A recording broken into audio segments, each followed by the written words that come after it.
beneficiaries of the trader money seem to not be willing to repay their loans. This according to the Kwara State focal person for the National Social Investment Program, the NSIP, Hajia Bashira Abdul Razak Sanusi. She said, of course, the beneficiaries of trader money, which is one of the programs of the federal government's program, which was designed to reduce poverty, are reluctant to pay the loan. And also, she also talked about some challenges in tracking them. Here to join us to talk about these stories is Arise business analyst Chika Mbondo. Chika, you're very welcome. Hi, how are you A little bit of a rearrangement in the studio. You're very welcome, Chika. New studio, new things. Indeed. Chika, I want to start with the World Bank $750 million. They said they wouldn't start paying until next year. Couldn't we have received this money sooner? this year? Are you taking the money from your Nigerian deposit account abroad or what? where the beggar, where the borrower, the one in need, yes. The one in need. So World Bank is giving to us, so it's on their own terms. And I've been wondering why they were insistent. They were not going to. They had to put out that statement. That yes, they won't pay till next year. I was just thinking, that maybe it's like, when I want to give my brother money for a project, I don't give it to him before his birthday. Unless he uses it for his birthday. Something else. Maybe because of the need for money in 2020. Yes. They just say if we give Nigeria this money, maybe it will be used for something else. This is just an elementary explanation. Right. We don't know the real reasons. Right. Yeah, but it's important. It's on their own disbursement terms, and they've said that they're going to disburse from 2021. Okay. That's what's important. Fine. So the obvious follow-up question is: are you confident of the funds being utilized effectively? Yeah, these are different times. And it just, power is everything for us now. And do recall also the Siemens deal is on the table out there. And so I think a lot of things have changed, really, in project management in Nigeria. And a lot of people are more aware now. I do believe, because of the nature of the disbursements also for this project, that it will be utilized the way what it's meant for. Great. I want to take attention to a couple tweets from Dolakbo Oni, former head of the energy desk at EcoBank. He was talking about power. He says, African governments keep making this mistake in the power sector, focusing on the generation end of the spectrum instead of the collection end of the value chain where the revenue lies. I don't get it. Let's look at his second tweet here. It says, see Nigeria too, planning to get up to 25 gigawatts soon. We need to back it up with plans to get every home metered, every retail distribution line buried deep to reduce tampering, criminalize electricity theft, and upgrade the transmission infrastructure. Then we can add more gigawatts. So he seems to be reversing the order. What do you make of this? Yeah, of course, the power chain is from generation to robust transmission and then end up in the distribution companies. Those three must work in sync. Yes. For the end user like you and me in our houses. Yes. To be able to get power. Nigeria seems to be getting the generation right, but there are issues. Do recall the way it works. Is the generation company, GENCOs, as they call them.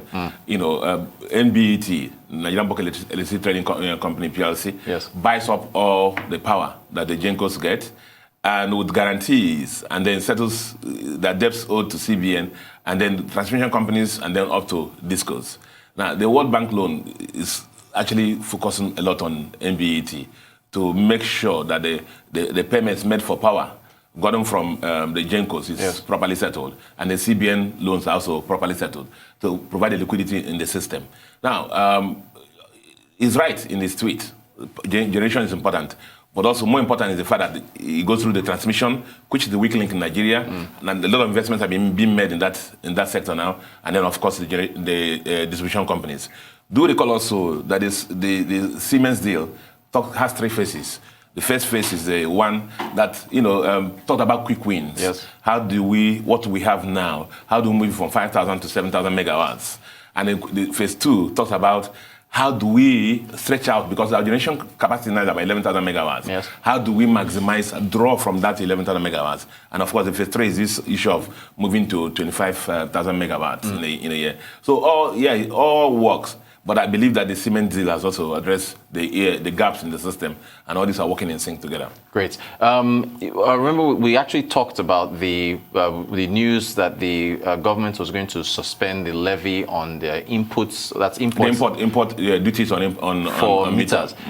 But it was for 1 year. Are you still of the opinion that 1 year may have to be extended? Look at there are two things working here. Yeah. Remember that local capacity for metering, for meter production, But the issue is it has not risen to level to meet the national need. So everything working in a basket, supplement that local production, make sure the meter objective of every home getting a meter it works.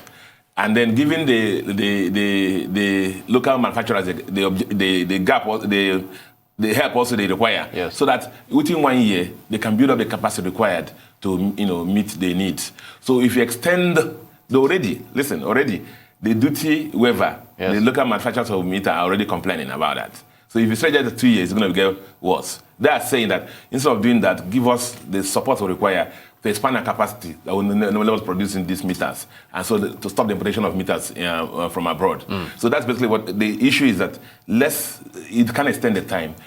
The time is short to enable the local manufacturers of meter also expand their capacity and meet the needs. So within 1 year, everything they can ride level and can meet the needs of Nigerian meters. Great. Let's move to inflation. I want to get your thoughts on the central bank in the report that they put out, Bills on Money and Credits 2020-2021, saying that it could rise to 14.15. Yes. What do you make of that progression? That is by the end of this year. Okay, see, when we were doing elementary economics, we were told that the inflation was too much money pursuing too few goods. Yes. So look at both perspectives. Too much money. Because of the COVID challenges, what's been happening? There have been a lot of deficit financing. Yes. They literally like printing money, pushing into the system, to cover the gaps or the revenue shortfalls externally that we have had. Yes. Now, but the other thing you have now is that has the capacity, the production of in Nigeria expand the output has not increased. Right. It's same low demand. Do recall also that the major element of our headline inflation in Nigeria is food inflation. Yes. Food inflation is a major component of that. And food supply has been challenged. Supply chain for food has been challenged. They call also the issue of border closures. They call also the issue of floods that's happening all over Nigeria.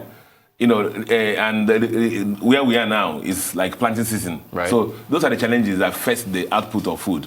With all the money that you have in the system, chasing this food, and with the border closures that we have also.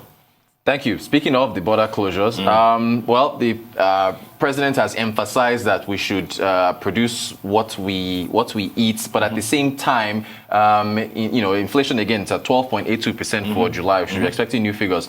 At the same time, he was also lamenting the floods that affected Kebbi and their output for rice. I think almost 25% of their output has been destroyed.